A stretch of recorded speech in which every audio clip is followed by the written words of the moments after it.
Demerger के बाद से अभी तक वेदांता लिमिटेड में दो फेजेस में ब्रेकआउट बन चुका है। क्या तीसरे फेज के लिए वेदांता लिमिटेड ब्रेकआउट के लिए जा सकता है? जब से कंपनी का डीमर्जर हुआ है, कंपनी के चेयरमैन का स्टेटमेंट आपको ऑलमोस्ट हर वीक पर देखने को मिला है। कोई ना कोई पॉजिटिव स्टेटमेंट आता है। एक स्टेटमेंट और रहा है कंपनी के चेयरमैन का ही। चार्ट पर क्या पोजीशन बन रही है तीसरे फेज के लिए, इस वीडियो में इसको यहाँ पर समझेंगे ऑन चार्ट पैटर्न। सब्सक्राइब जरूर करना। I am NISM 7 certified. Alright, शुरू करते हैं आज के दिन का ये वीडियो। कुछ खबरें हैं और साथ में डीमर्जर के जो बाकी की लिस्ट अभी अनलिस्टेड कंपनीज है उसके बारे में भी कंपनी ने यहाँ पर इंफॉर्मेशन दी है।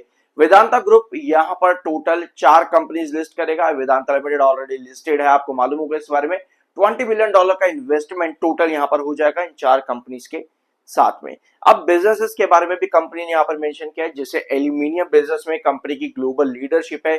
60 लाख टन कंपनी ऑलरेडी 3 साल में डबल कर चुकी है, from 30 lakh ton produce company करती है। तो ये अपडेट्स कंपनी ने अपने एल्यूमिनियम बिजनेस से रिलेटेड दी है। इसके अलावा oil, power and steel expansion plans company के यहाँ पर चल रहे हैं। फिर 5 लाख बैरल्स पर डे का प्रोडक्शन कंपनी आने वाले 5 सालों में करेगी, फ्रॉम $5 बिलियन। तो ये भी एक वेदांता लिमिटेड का इंपॉर्टेंट प्लान नजर आता है इस सेक्टर के अंदर।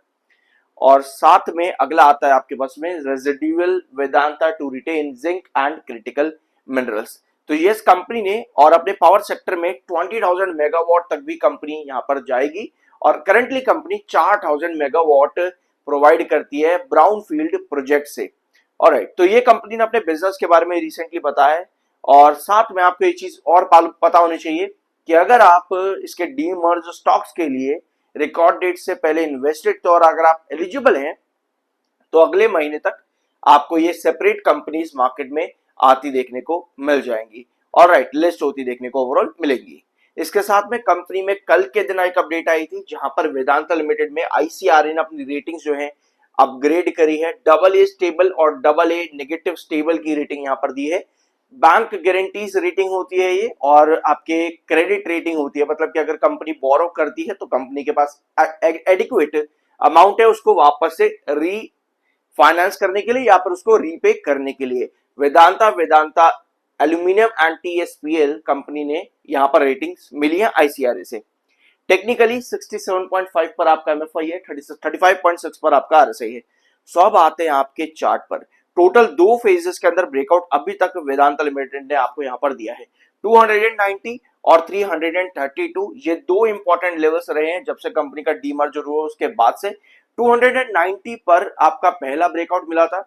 232 से पूरा हफ्ता कंसोलिडेट करने के बाद में इस हफ्ते के लास्ट के 2 सेशंस अभी तक आपके ब्रेकआउट की तरफ गए हैं। तो 232 यहां पर हम लोगों ने लास्ट वीडियो लिया था आपका 15th और 14th ऑफ शायद 14 मई को। हाँ, 14th मई को हम लोगों ने लास्ट वीडियो यहां पर लिया था वेदांता लिमिटेड का। उसके बाद में 15, 16, तो उसके बाद आपका 18, 19, 20, 21 और 22 लगभग पूरा हफ्ता आपको यहां पर कंसोलिडेशन देखने को मिला 332 पर।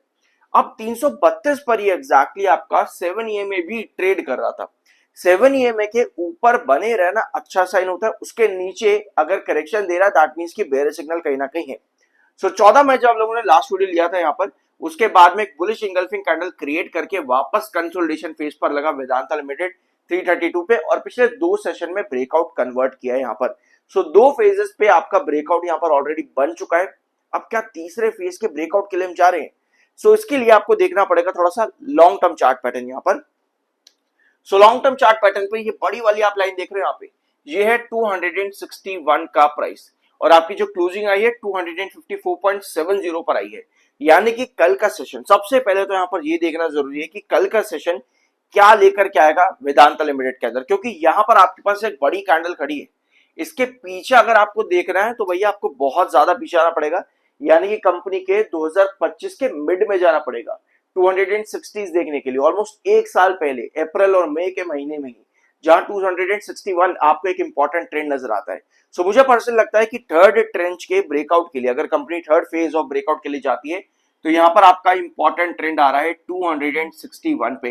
एंड देन जिस तरह वन आपका 219 और फिर 332 से ब्रेकआउट बना है, तो मुझे पर्सनल लगता है कि यहाँ पर कहीं ना कहीं जो आपका इंपॉर्टेंट बेस अभी बना है 341 की तरफ, ये आपका एक इंपॉर्टेंट बेस लाइन शिफ्ट हुआ है फ्रॉम 332 2 जो कि आपका रिजेक्शन था, यहाँ पर पूरा कंसोलिडेशन करके आपको ब्रेकआउट मिला है। तो मुझे लगता है कि आप 341 आपका एक इंपॉर्टेंट बेस रहेगा और यहां से आपका नेक्स्ट टारगेट रिजेक्शन 261 की तरफ देखने को मिल सकता है। 200 EMA अभी आपका बहुत ज्यादा ऊपर है, गिव मी 1 सेकंड, यहाँ पर 200 EMA अभी शिफ्ट नहीं हुआ है। ऑलराइट, शिफ्ट हुआ है 200 EMA आपका 547 पर है, ठीक है। अभी 200 EMA आपका यहाँ पर हम ड्रॉ कर लेते हैं इसको, 547 पर अभी 200 EMA है। तो अभी 200 EMA की बहुत नीचे स्टॉक ट्रेड कर रहा है, यानी लॉन्ग टर्म के लिए एक लंबा कंसोलिडेशन अभी इसको चलाना जरूरी है, क्योंकि एकदम से अचानक इतना बड़ा टारगेट 200 EMA की तरफ शिफ्ट आना काफी मुश्किल रहेगा। अभी कंपनी की बाकी एंटिटीज को भी लिस्ट होना है, मार्केट भी काफी ज्यादा अनसर्टेन यहाँ पर चल रहा है, तो कमोडिटीज के अंदर क्या क्या चेंजेस आते हैं वो भी यहाँ पर देखना पड़ेगा। तो 341 इंपॉर्टेंट बेस आपका यहाँ पर शिफ्ट हुआ है, 261 टारगेट के लिए थर्ड फेज के लिए यहाँ पर जाता देखने को मिल सकता है। ओवरऑल इंपॉर्टेंट एक चीज और मार्क करना कि 341 के ऑलमोस्ट पास में ही आपका 7 EMA भी शिफ्ट हुआ है। 332 से 341 पर आपका 7 EMA भी शिफ्ट हुआ है। दैट मीन्स कि ये आपका एक इंपॉर्टेंट बेस एक्चुअली में बन जाता है as per 7 EMA as well and as per this consolidation जहां पर 341 आपका रिजेक्शन बना हुआ था। सो ये बहुत ज्यादा इंपॉर्टेंट है। इसके नीचे कोई भी अगर गिरावट बनती है दैट मीन्स कि आपके पास प्रॉफिट बुकिंग आ रही है। 341 के नीचे अगर गिरावट आती है, जब तक 341 के ऊपर है यहाँ पर पॉजिटिव इंडिकेशन है एज पर 7 EMA, और 21 EMA की तरफ जाने के लिए 387 अचीव करना पड़ेगा, जो कि 261 के बाद में देखने को मिल सकता है। सो ओवरऑल यहाँ पर चार्ट जो है अभी काफी बेटर नजर आ रहा है, जब तक स्पेशली 7 EMA 341 के ऊपर भी बना हुआ है तब तक बुलिश चार्ट है। कोई भी गिरावट या प्रॉफिट बुकिंग 341 के नीचे आती है तो यस वहां पर आपको और गिरावट देखने को मिल सकती है। सो ये था वेदांता लिमिटेड से रिलेटेड आज के दिन का वीडियो। कुछ नया जानने को मिला हो सब्सक्राइब जरूर करना। I am NISM 7 certified. मिलता अगले वीडियो में।